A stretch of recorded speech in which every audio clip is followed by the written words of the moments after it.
उपदेशन आयो हुतो मोई भयो उपदेश। उद्धव जदुपति पे गयो कियो गोप को भेष। किए गोप को भेष कहत गोपाल गुसाई। एक बार ब्रज जाओ दे गोपिन दिखराई। उद्धव निर्गुण का संदेश लेकर के ब्रज में गोपियों को समझाने के लिए गए, किंतु वहाँ जाकर जब उन्होंने देखा कि गोपियों का जो एकनिष्ठ प्रेम है, उनका जो समर्पण भाव है, वो तो श्री कृष्ण के प्रति है।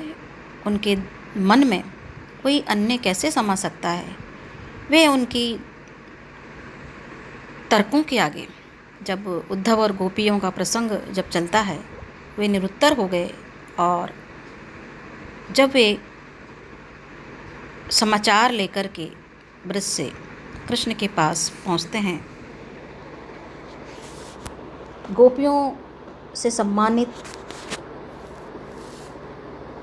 होकर के बाद में जब उनके प्रेम की गहराई को समझते हैं, उनके वियोग की अनुभूति,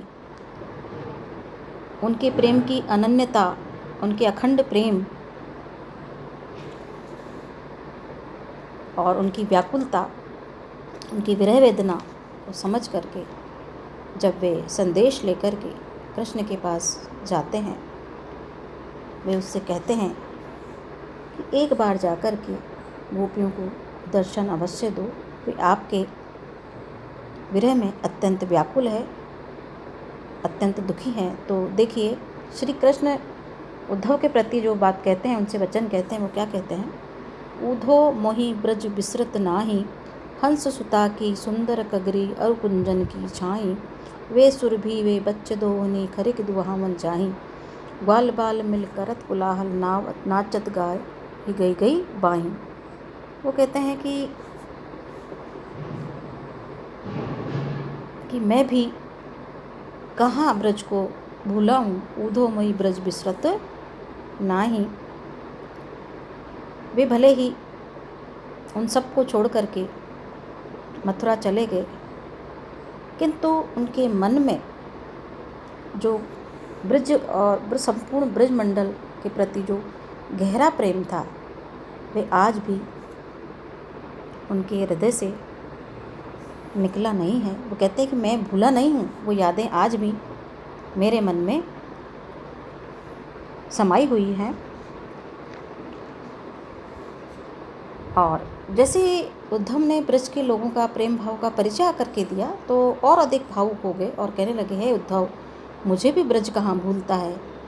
हंस सुता, यमुना जी की सुंदर जो है किनारा, कुंजन की छाँ, गायों को दोहना, बच्चों को, गाय के जो बछड़े हैं, गाय हैं, उन सब का साथ में जो है खरीद दुहाने के लिए जाना, ग्वाल बाल के साथ मिलकर के विभिन्न प्रकार की जो लीलाएं करना, कोलाहल करना, नाचना गाना, गलबैयाँ डाल करके, मैं कहाँ भूला हूँ।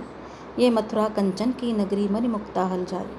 ये मथुरा की जो नगरी है, मणि माणिक्य और सोने की जो नगरी है, कंचन, यहाँ किसी चीज़ की कमी नहीं है। लेकिन मुझे ब्रज आज भी भुलाए नहीं भूलता है। जब ही सूरत आवी वासुकी जी उमगत तन आई। भले ही तन से मैं, शरीर से यहाँ हूँ, लेकिन मेरा मन उमंगित होकर के बार बार ब्रज की उन गलियों में चला जाता है, उन कुंजों में चला जाता है, उन गायों और बछड़ों के बीच में जाता है, जहाँ मैं दुहाने के लिए ग्वाल बाल संग वहाँ पर रहता था। मैं पुनः लौट करके वहाँ ही पहुँच जाता हूँ। भले शरीर से मैं यहाँ हूँ, मैं ब्रज को नहीं भूला हूँ। उद्धव से वो ऐसा कहते हैं। अनगन भात करी बहु लीला जसुदा नंद निभाई। मैंने जो विभिन्न प्रकार की लीलाएं की, माता यशोदा और बाबा नंद ने उनको निभाया, मैं उनका प्रेम नहीं भूला हूँ। सूरदास प्रभु रहे मौन है, ये कहीं कहीं पछताए। ये कह कर पछता रहे हैं, उनसे शब्द नहीं निकल पा रहे हैं, वह चुप हो गए हैं। कहते हैं कि मैं कुछ भी तो नहीं भूला हूँ, सब कुछ मुझे अभी भी स्मरण हो आता है, रह रह करके। वे कुंजों की छाँ जहाँ मैंने लीलाएं की, वे ग्वाल बाल जिनके साथ में मैंने खेला, और कोलाहल के साथ में गलबैयाँ डाल करके आनंद जो मुझे वहाँ मिला, और जो प्रेम मुझे मिला, उसे मैं आज तक नहीं भूल पाया हूँ, तो तुम ऐसा मत सोचो उद्धव कि मैं उनको भूल गया हूँ, मैं कुछ भी नहीं भूला हूँ। इस प्रकार से कह करके प्रभु जो है पछता रहे हैं। केवल वो कुछ कह नहीं पा रहे हैं, लेकिन उनकी गोपियों की जो प्रेम की गहराई है, उनकी जो वियोग दशा की अनुभूति को जब उन्होंने उद्धव से सुना, तो वह अपना हाल अपने सुध हो बैठे और इस प्रकार से बड़े दुखी होकर के उन्होंने कहा, उद्धव मई ब्रज बिसरत नाही। आगे आप देखिए कि एक अंश आपके जिसमें द्वारिका चरित्र के अंतर्गत कृष्ण से मिलती हैं राधा, उसका प्रसंग है। राधा माधव भेंट भई, राधा माधव माधव राधा कीट भृंग गति भेजुई गई, माधव राधा के रंग राचे, राधा माधव के रंग राई, माधव राधा प्रीत निरंतर, रसना कही सो कहीं न गई, विहसी कहो हम तुम नहीं अंतर, ये कही के उन ब्रज पठई, सूरदास प्रभु राधा माधव ब्रज बिहार नित नई नई। क्या कहते हैं आगे कि जब राधा और कृष्ण की परस्पर भेंट हुई, राधा माधव और माधव जो है राधा, एकाकार दोनों के मन मिल गए, वे अभिन्न हो गए वहाँ मिल करके। जिस प्रकार से कीट भृंग गति है जो गई, जिस प्रकार से भृंग नाम का जो कीड़ा है उसकी दशा होती है, एकाकार वो उसके अंदर हो गए राधा और कृष्ण।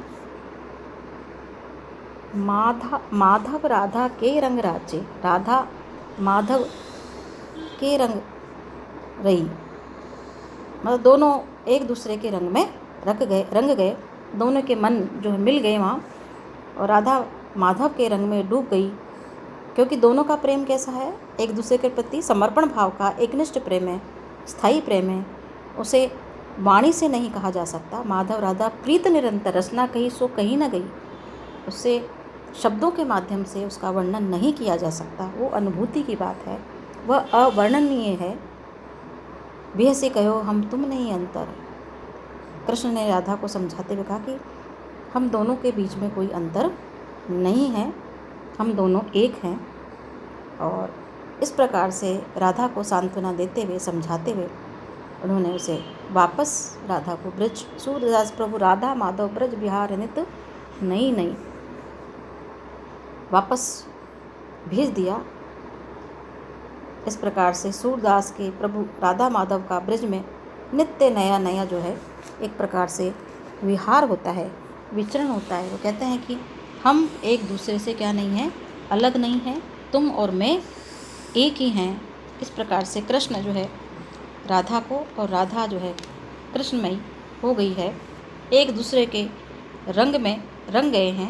ऊपर जो बात कही थी भृंग गति, जैसे कीड़े और भंवरे की जैसी स्थिति होती है, भंवरा जो है कीड़े को अपने पंजे में दबाकर उसे भंवरा बना देता है, मतलब दोनों एकाकार हो जाते हैं पंजों में, उसी प्रकार से दोनों क्या हो गए, एकाकार हो गए। या इसको अपन कह सकते हैं कि जैसे पुष्प के बीच में जो है भंवरा बंद जब हो जाता है तो एकाकार हो जाता है, उसी प्रकार से दोनों एक हो गए, दोनों एक ही रंग में रंग गए। राचे मतलब रंग गए, रसना माने जीव। और यहाँ पर देखिए कि दोनों इस प्रकार से एक दूसरे को निहार रहे हैं, और कृष्ण कहते हैं कि हम दोनों में कोई अंतर नहीं है। इस प्रकार से वो राधा को जब भेंट होती है दोनों की, उसको समझाते हैं और उसे सस्नेह प्रेम के साथ में वापस ब्रज भेज देते हैं।